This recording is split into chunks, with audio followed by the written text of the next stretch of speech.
A todos, muy buenas tardes.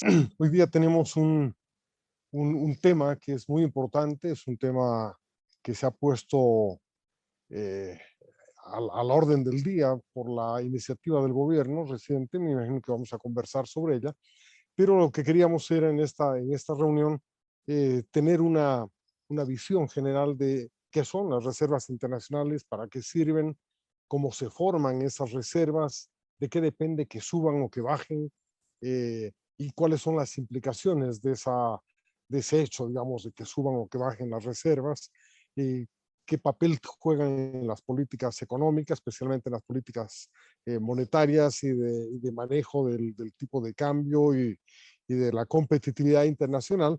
Así que yo quisiera invitar primero a Jack Trigo, a ver si quiere añadir algo a lo que hemos escuchado de parte de Gonzalo. Jack, hay un tema que me parece que es sumamente interesante acá, y es la consideración de las reservas como variable de resultado. Las reservas internacionales, primero felicitar a Gonzalo por su excelente exposición y decirles que las reservas internacionales no son más que el resultado final de la balanza de pagos. O sea, todas las transacciones que se hacen en la balanza de pagos, tanto es la balanza comercial de exportaciones, importaciones, servicios, la cuenta corriente y la cuenta de capital, dan como resultado final el movimiento de las reservas internacionales. Cuando el resultado de balanza de pagos es positivo, hay un aumento de reservas internacionales, y cuando hay un resultado de balanza de pagos negativos, obviamente hay una caída de las reservas internacionales. Entonces, las reservas internacionales son un indicador muy importante dentro de la economía.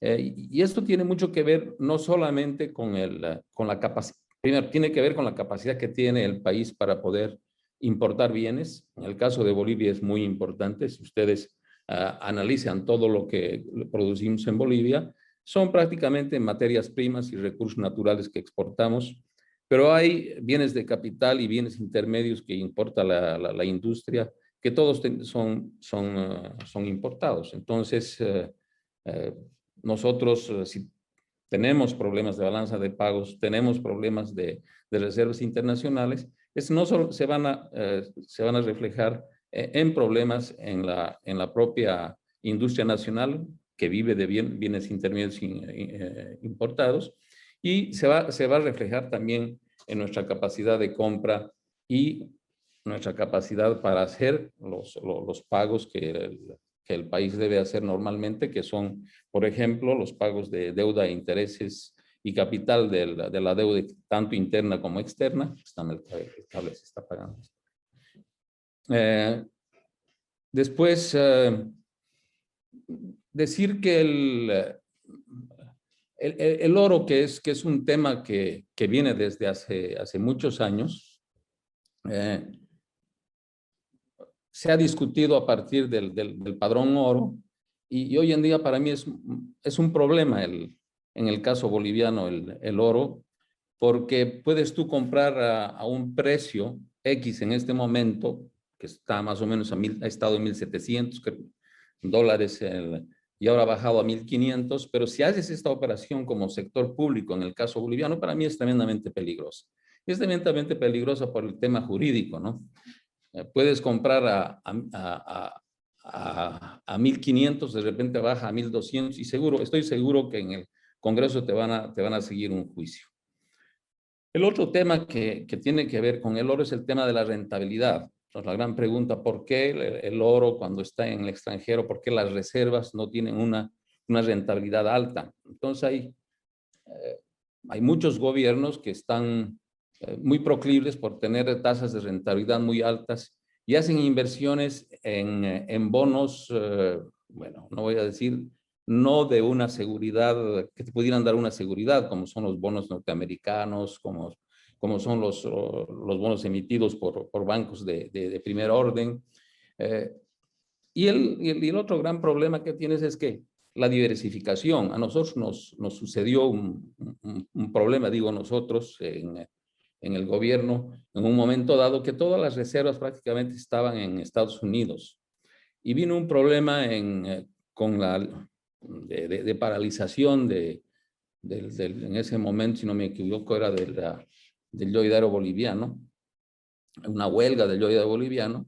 Había habido problemas sociopolíticos en el país, había habido una corrida de depósitos en el país, la gente estaba buscando dólares y teníamos los dólares, pero los teníamos en Miami y no podíamos traer los dólares de Miami porque había la huelga del yoidero. Entonces tuvimos en ese momento que traer en un avión, prestarnos del Banco de la Argentina, país con el cual teníamos muy buenas relaciones, traer un avión lleno de dólares. Y cuando el piloto llegó, que no llegó a Virubiru, llegó al Trompillo, con lo cual estábamos tremendamente preocupados porque pensamos que el avión se había caído con, no me acuerdo cuántos millones de dólares era en ese momento. Juan Antonio Morales era el presidente del Banco Central. Y quedamos así medio paralizados a la expectativa de que no llegaba el avión a Virubiru. Bueno, finalmente el avión había llegado a Trompillo.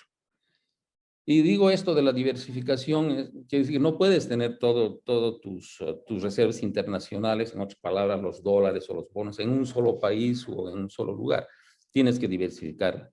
La otra cosa que tiene es el tema de la liquidez, ¿no es cierto? O sea, hay países que tienen 70% de sus reservas están en oros, pero en el momento en que el oro no tiene la liquidez que tiene el dólar, entonces tú tienes que tener una composición de cartera de tus reservas en dólares y en oro. O sea, yo no te podría decir cuál es esa composición, pero cuando tú ves que hay problemas políticos, de seguridad interna, y vas a tener problemas, bueno, vas a tener que asegurarte de que tienes una posición de liquidez primero en el Banco Central, que es lo que nos sucedió en ese momento. En el Banco Central no teníamos la suficiente liquidez para enfrentar la corrida de depósitos y tampoco podíamos traerla de Estados Unidos por la huelga. Entonces tuvimos que prestarnos de Argentina. Entonces,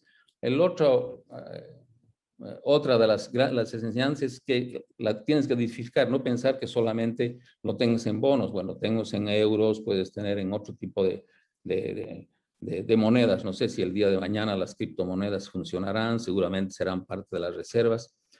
Y el otro tema es que es la liquidez, o sea, la rentabilidad. Tú no puedes esperar que tus reservas internacionales reciban una rentabilidad o generen una rentabilidad, o qué sé yo, de tasas del 7%, 5%, no. No estás buscando esa rentabilidad. La rentabilidad es más importante, es la seguridad que la rentabilidad. Entonces, siempre las reservas pueden estar en bonos y no te van a dar la rentabilidad que muchos pueden esperar.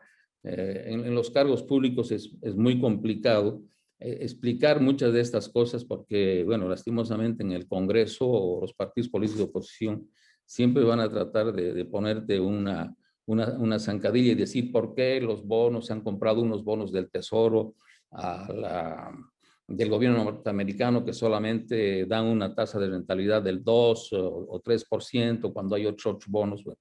Bueno, eso nos está ocurriendo ahora en un juicio que tenemos con el gobierno, ¿no? Donde nos acusan haberle prestado al sector privado productivo a una tasa del 2%, recursos que venían al 1% los prestamos al 2%. Bueno, no lo van a entender y no lo van a entender, con lo cual es muy difícil para los funcionarios públicos, por ejemplo, hacer operaciones en oro de reserva, es decir, voy a comprar hoy día a 1.500, mañana bajan a 1.200 y estoy seguro que a alguien se le va a ocurrir meterle un juicio, ¿no? Bueno, esas son algunas de las consideraciones que quería hacer con el tema de las reservas y con el tema del oro, sobre todo, que el tema está muy de moda en la prensa hoy en día. Gracias, Jack.